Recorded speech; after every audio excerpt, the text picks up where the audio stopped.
मेढे मेढे आकाशात घोंगावत एका संकटग्रस्त विमानातून आलेला हा शेवटचा संदेश।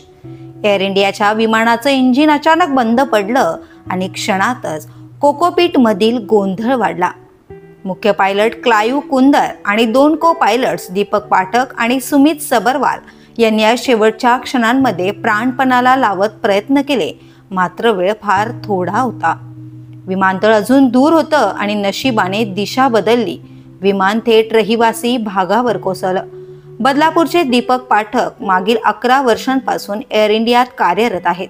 सकाळीच त्यांनी आईशी बोलून सांगितलं होतं, मी लंडनला निघालोय, सध्या अहमदाबादला आहे। अपघाताच्या बातमीनंतर त्यांचा फोन आधी नॉट रिचेबल आता रिंग होतोय, पण कोणतंच उत्तर नाही।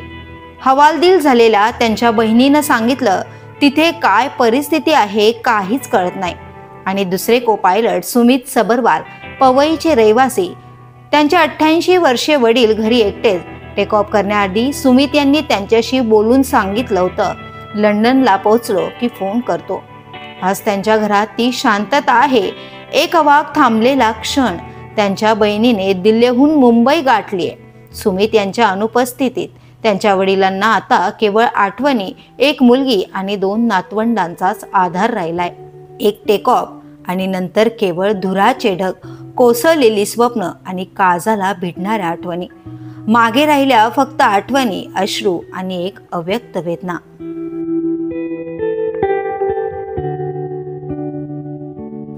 The police news bureau, Mumbai.